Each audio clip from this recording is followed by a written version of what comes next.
have a great group of panelists here, and the topic is navigating this changing B2B environment. It's presenting challenges that we're not quite used to. For instance, it's especially difficult when you're promoting something very complex like this. So what is this? Washcloth, okay? This is not just a washcloth. This is Standard Textiles bread and butter. And if you look at the sew-in label, you will see that it's patented. There's a lot of science that goes into manufacturing terry. We're fortunate that we are holding this event at the Fairmont, where our linen that we're sleeping on is manufactured by Standard, as well as the absorbent terry that you've been using is a Standard Textile product. Doesn't this look like a commodity? It's not. So it's requiring us to do things differently. And I'm going to ask a favor of those who are here. We are really attempting to reach out to our end users.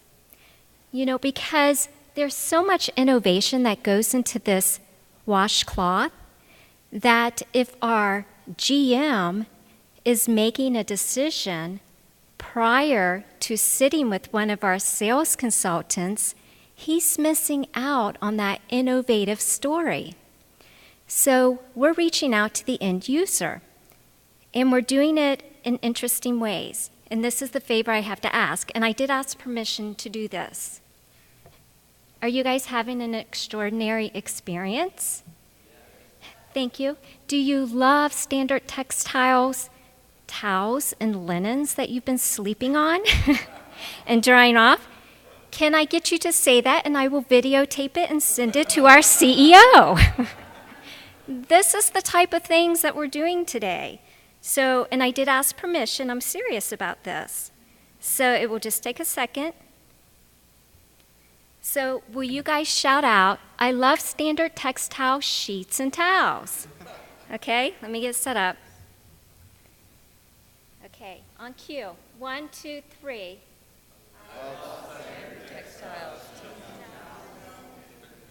Okay, and we're going to say it one more time with even more enthusiasm.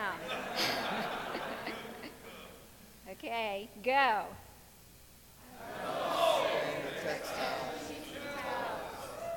Perfect. Thank you. Thank you. So these panelists have a great way of navigating this changing environment, and they are going to share their best practices with you. So we will begin with introductions. So good afternoon, everyone, and welcome to Boston a day late. My name is Vicki Amalfitano, and I'm the Vice President for Marketing at Brigham and Women's Hospital here in Boston. You're about a mile from my hospital right now. We're a major referral center affiliated with Harvard Medical School. And what that means is that we take care of not only folks in Boston and New England, but a lot of complicated cases that come to us from throughout the United States and around the world. We're a well-known organization. We're consistently ranked by U.S. News and other rating services as one of the country's best hospitals. We're big. If you come on down, anybody wants a tour, just let me know. We're big. We've got a lot of revenue. We also own other hospitals. We have a large physician group, and I really want to hone in on physicians as well that practice at over 150 locations around the region. And we have a wonderful cancer center with Dana-Farber Cancer Institute, one of the leading cancer providers. And one of the reasons why physicians, and we need physicians, our relationships, our B2B relationships with physicians are incredibly important to us, is that we are a big biomedical research enterprise, and physicians often send us patients for our clinical trials and other industry studies. I know about 25% of the folks that register for the conference are in healthcare and probably interact with physicians and medical practices as well. We were also asked to just kind of lay out in our introduction what our biggest B2B challenge is. And for us, it is the peer-to-peer relationships that we have with this very important channel of the medical community, physicians who practice really anywhere on the planet, and thinking and being able to interact with them in a way that helps us really account for about 50% of our clinical business comes from folks outside of our own system and not patients who self-refer to us because they've heard of us. So it's a really important part of our business. And unlike some of you, and certainly Standard Textile, because of legislation, regulation, both outside and inside our industry, there's no monetary transaction with any of these folks. As most of you know, your health care is paid for by third parties. And we're prohibited from doing any monetized loyalty rewards. So how do we interact effectively and meet the needs of physicians who want to share the care of critically sick patients with us in a way that engages them and engenders retention and loyalty? That's my challenge that I'd love to talk a little bit more about as we go forward. Excellent. I'm Lance Carrick. I think we'll find that slide about Edmund Optics. Why don't you go? You go. Sure. Hi, I'm Kirsten Jones from Edmund Optics, and I'm the Director of Global Marketing Communications. I believe I've had a chance to meet many of you, but if you're not familiar with Edmund Optics, we're a global optics and imaging company, and essentially what we do is we make lenses, prisms, filters, things that go into biomedical equipment, for example, rifle scopes, and we're just the glass components. So, we face a lot of different challenges because our product is commoditized. It's not very different from the competition, but you're purchasing from us for services that we're offering and the additional value that we can add. And I think one of my largest challenges that I have really as a B2B marketer is there's this huge number of options now available, yet the budget is not growing with the number of options that are available. And it's really, how can you ensure that you're in the right place at the right time with the right message? And in B2B, not only are you kind of cutting through the clutter of your competitors, but I think even more so, you're cutting through the clutter of what people are experiencing in their daily lives and always being plugged into technology. All right, I'm Lance Carrick. I work for Ingersoll Rand. So we do a lot of different things. The good thing is just about everything in this building here is we've touched in some way. So we make pumps that actually are in paint plants. We make precision fastening tools that make a lot of the furniture here. We also make air compressors. We make golf carts from Club Car. So the good thing about working for a company that's 143 years old is we are involved in a lot of different things. We're actually involved with the New York City subway back in the day when they were building that. So you can see on the screen there, has been listed continuously on the stock exchange since 1906. We're the 16th oldest company, 12th oldest continuously listed. What else did I throw on there that's of interest? We started with the steam-powered rock drill, and that's what I was talking about. That was used in Mount Rushmore, and it was used for the New York City subway, like I stated before. So we've been in a lot of different places, and we're innovating for the future. And some of the things that we look at now with the ownership of Trane air conditioning units and Thermo King is the fact that they're estimating by the year 2040, we're going to be using 2.37 trillion barrels of oil a day. And that's 40% of that is going to be used by buildings like that we're in right now. Right, so that's a huge issue for the green people out there, and it's a big issue for us. It's something we're in front of. The biggest challenge, I think, from my in my state is the fact that we are a B2B company, and I lose visibility of my end customers a lot of times. So I've got to gain trust with the distributors that I work with of sharing data, which is nearly impossible, and they don't want to give that up because a lot of times they think they give that up and we're going to buy them, right? Or supersede them and go direct. So it's a challenge we're going through, that sharing of data and keeping vision of that customer through from interest through to close. And that's my biggest. Okay, that's a good lead-in to the first question, because you've probably have experienced as well that the B2B buyer is demanding a more personalized buying experience. What have you found successful in providing buyers that experience, particularly when that buying unit is so complex? There's a lot of influencers and perhaps not one decision maker. So what have you found successful? Let's take that. Do you want me to take that? Go. Sure. So we have two challenges when it comes to that, because we're selling not only to a purchasing agent or a buyer, but it's also very critical for us to be involved with the specifier that may not be in our database, because they're the influencer. And, you know, I can't specify optics. Most of you can't specify optics. And so it's obviously very challenging, because the purchaser cannot make a decision to change to a different product without going back to the specifier. So we do a lot of work when it comes to our OEM customers and doing loyalty programs and building loyalty. And we've been very successful with creating a preferred customer program. And it's a little hokey in the fact that we send out, you know, different tchotchkes and other things and put it in funny packaging. But we have done this now consistently for several years and do it every single quarter. And people now have come to look forward to receiving their EO swag. And it's amazing how much a $2 item, a $5 item, a coffee mug can do. And what we have done is that we're really working on making sure that the sales rep is sending the email before the package arrives, creating that excitement, following up after the package comes. In addition, there's, you know, obviously some material there and some content that talks about value that we can offer.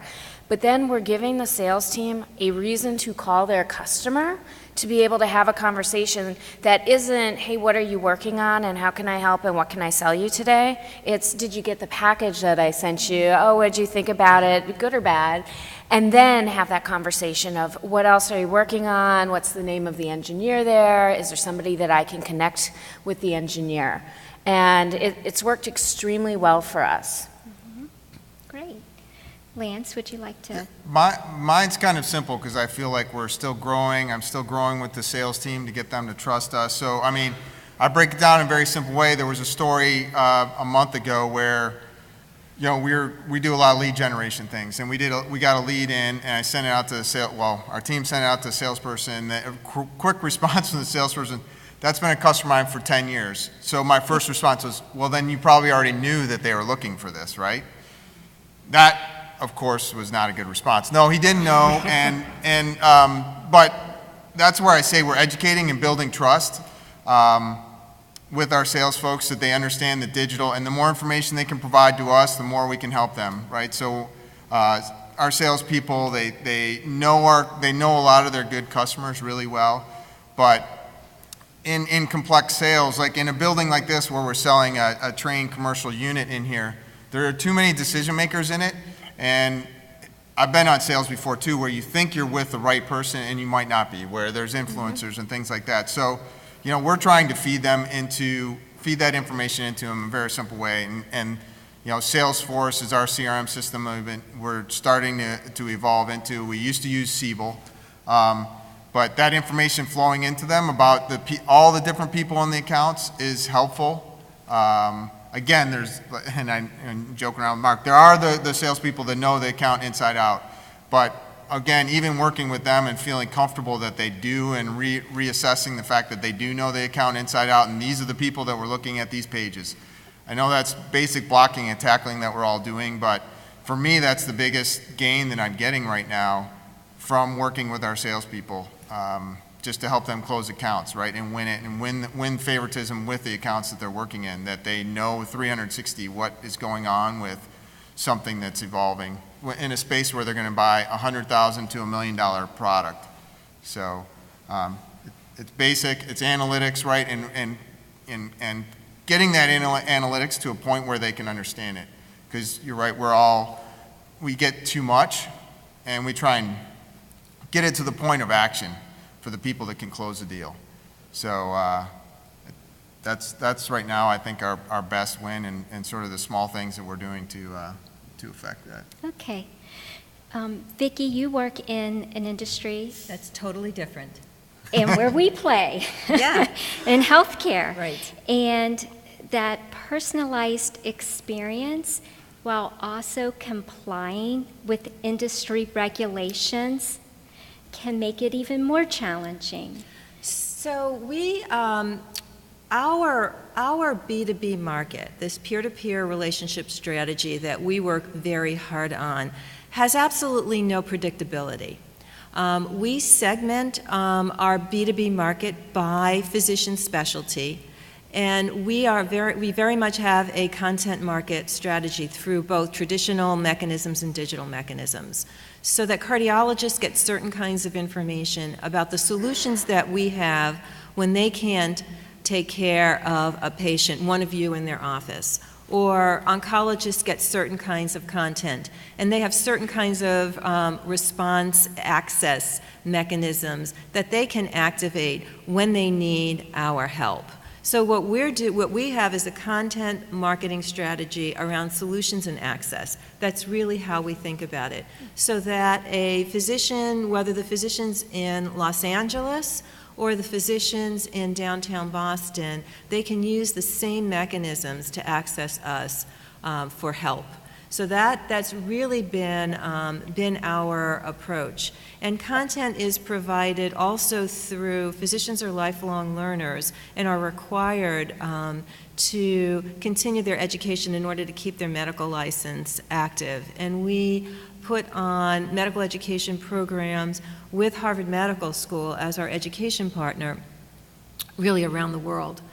So we're constantly out there teaching physicians about not only the basics, but also what is new and different and what we can offer them. So we use, some of the principles are the same. If anyone hasn't seen it, there was a great Forrester Research publication this spring called Building B2B Loyalty Using B2C Tactics. And it's really worth looking at. And I think that if it applies to my business, it applies probably more readily to some of the industries that you all are in. But they do everyone wants a standard experience, and they want to be able to get to the solution pretty easily. And what's a standard experience for a physician who has a patient who needs a second opinion on a serious condition versus a physician who needs to have somebody air ambulance to our facility? Those are different, and we really need to personalize and be able to take those patients from those physicians in a way that makes sense for them. Okay. What are you doing to ensure that you're complying with regulations? I know you're partnering with some thought leaders and scholars, but is there anything? So we can't, so there's a couple of very clear, national legislation about we can't compensate referring physicians in any way, shape, or form for sending a patient to us. Mm-hmm. And that includes anything like what you were describing. Exactly.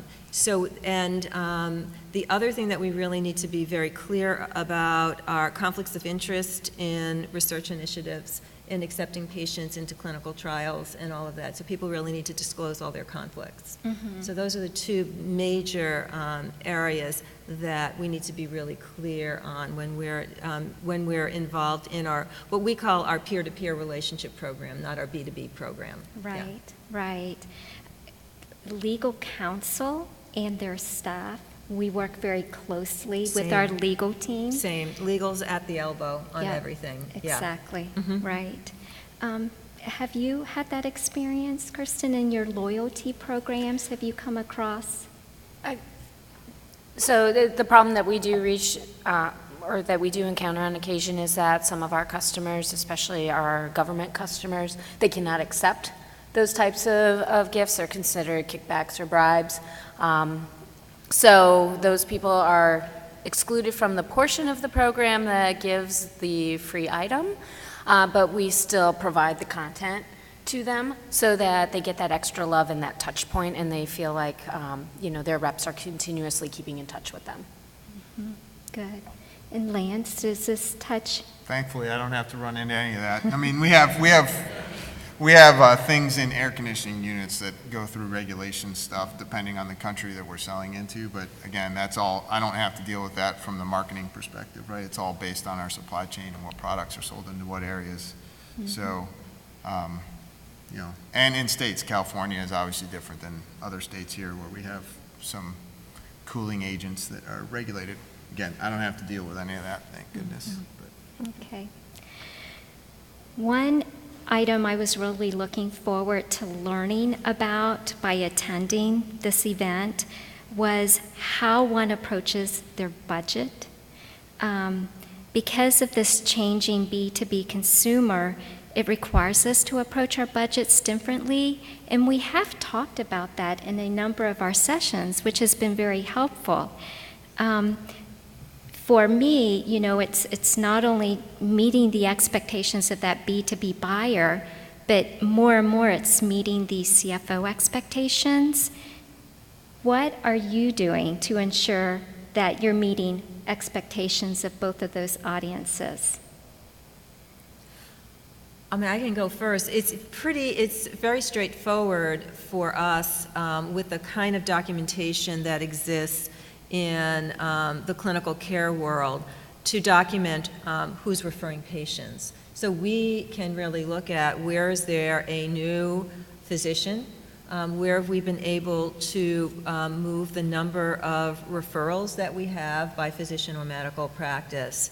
It's very hard to think about loyalty in this particular sector of the health industry.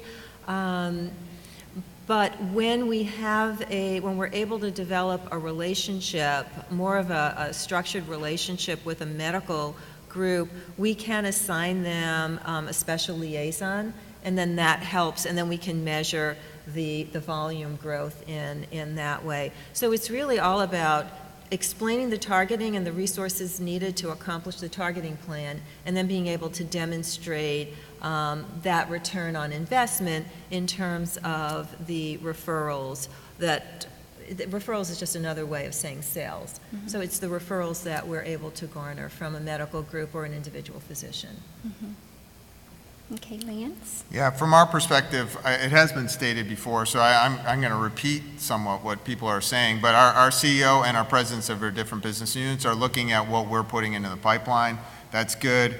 They look at that, and then, again, like everything, things that go into the pipeline sometimes aren't falling through into sales. I can only manage so many things. We don't actually close sales. So we talk about the pipeline, what we put in, and we talk about it from the margin standpoint, right? Not from pure sales or revenue produced, but margins. The CFO wants to talk about margins, wants to talk about margins on the different products.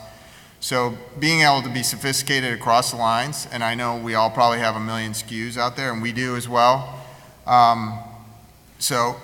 But it's our responsibility to know those 1 million SKUs and know which ones are producing the margins that we want and to support the ones we want. Obviously, the products that are more service-oriented and the fact that we're leveraging Internet of Things and information for services more for a diversified manufacturing company, that's huge. And we actually, margins are bigger there too. So we talk about that all the time and walk through that math and let them question us on it. But because we've gotten their buy-in and we use the language of a CFO to us, I think our discussions are better than they have ever been. Our salespeople might challenge us on it because sometimes our sales, if things are going tough and we've got this number out there, there's a big pipeline, they might challenge us on it, but the CFO is in agreement that we're putting it in there. So I really just use their language, and we talk about it based on all the SKUs that we deal with and which one is the one we want to focus on. And that's good. I mean, the CEO has his top, 50 things based on which business we're talking about, which ones he cares about. That's what we care about. So. Mm-hmm. So I think one of the most powerful things that we do as we approach our budget is that at the start of the budget cycle, we actually do meet with the sales team and we meet with the product marketing team, because we need to understand what are going to be the key sales focuses and key product focuses for the next year. There's nothing more frustrating than finding out you're launching a new manufacturing service or capability and there's no money in the budget to let customers know that. And the other thing that I think is great is that this is where data is our friend, and especially in all of the digital options that are available. You get so much data, so you're able to tell if things are working and if you're getting ROI out of it. And we make sure that we build in models and allow opportunities to do tests so that we can continue to see what's working and be able to be flexible and change our mix up. And I would say over the last year, the channel that for social that's working the best for us, which is also the most expensive, is LinkedIn. And because we have good data and good results, we can use that as a case to get more budget from that. The other thing that for us, which makes us unusual to many, is that we're still a big catalog mailer. We mail over 2 million catalogs a year around the world, but we've changed our mix of what we're mailing. So we've pulled out some smaller niche books for people so that they're not getting a 500-page catalog anymore. We're doing smaller targeted mailings with just best products, new products, things that, again, they're touching and they're driving then to the website and other channels. Okay, good. So you mentioned using data to make an argument for a greater budget. Mm-hmm. The previous presentation was really good about data. Are you using big data to make decisions, marketing decisions now? Yes and no. I think that it was presented perfectly in the last presentation. Data is, I guess, like the dirty topic that we talk about. We all have so much data. There's data overload. We don't know what to do with it all. I think we probably all spent the last few years taking on all of these chasing the new shiny objects. Mm-hmm. And now by chasing the new shiny objects, we have this big problem that we have so much information and we don't know what to do with it. Makes sense. And at least in our organization, we're spending a lot more time getting tools in place that we can make sense of the data, but this is an area that we've identified as a weakness, so we use a third party to help us with building some of these models that we use. And one example would be scoring all of our new customers that come into the database so that we can quickly identify the customers that we think are the potential OEMs and do very targeted, personalized campaigns to them to get them to make their second purchase quicker. Mm-hmm. So I think it's a good thing, if that's not your strength, to partner with external partners and let them help you and manage some of the data and give you back the information so that you can make actionable campaigns. Yeah, that was good, because I don't know, I have a young team that I want to keep developing, and I want them to expand their skill sets, but this session, this conference, it's really bringing me back to what we do best. And what we do best is not analyzing that big data. It sits. No one knows what to do with it. I mean, we are a bit afraid of it. So I've come to that same conclusion. I'm outsourcing this. I'm not going to try to deal with this any longer. Lance, how about you? Well, I sometimes am jealous of the younger companies out there because we've got a bunch of data in some old systems that it's hard to get access to. I don't know if anyone else runs into that, but right, so Facebook, right, they've built all their data models and all their data infrastructure in the last 10 years. They have a lot easier time getting to it.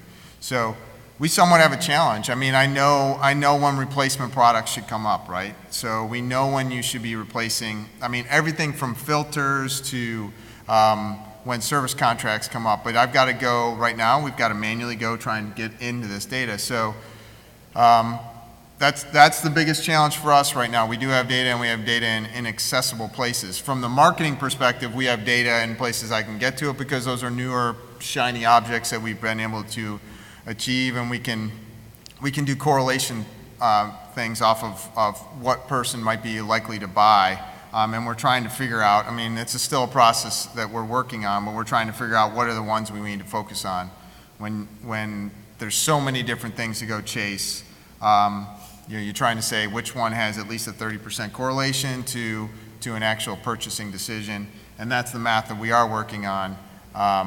And we're doing basic blocking and tackling where I'm trying to get data dumps from our current system in to say, when are the 7-year contracts coming up? Just simple things like that, trying to pull that out and do marketing automation pieces off of that and feed that to the salespeople. Salespeople are kind of like amazed that now that's something that we can do. We can hit them with that first message and get that customer that they've been talking to before interested in what they're coming to talk to them. So it's a challenge for us. I mean, we have it. We have a lot of old data, and we're on the market side we have some new data. Trying to combine those two things is a challenge, and we aren't using anybody yet. We've had a lot of people pitch us on coming in there to look at our data, and we try and keep our marketing dollars to try and see if I can get another sale of a widget or an item, right? So sometimes the money spent to analyze those things is hard to come by.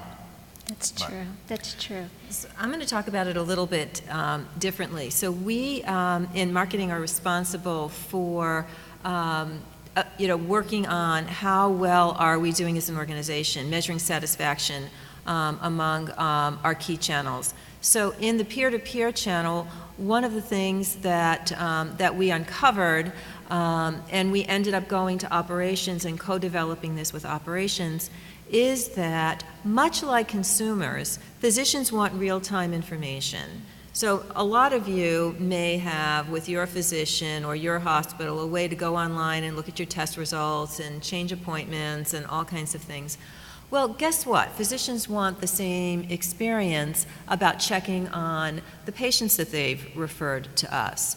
And they no longer want to rely on the almost always missed phone call from the consultant at our organization, or getting a report at the conclusion of the episode of care. So much like there's a patient portal that some of you may have with your providers, we developed a physician portal so that physicians who are referring patients to us can go in and look at the test results for those patients as we're taking care of them. And that's been just a tremendous factor in improving satisfaction and retention, because not every organization can provide that. And marketing was the impetus for bringing that information to IT and to operations. So I think that we have a lot of information that can influence how the whole organization is going to develop the relationships. For us, it's peer-to-peer, and for many of you, it's purchasers. So I think that's an important role that we play in our organization. So I'm looking at it a little bit differently than the others. Sure.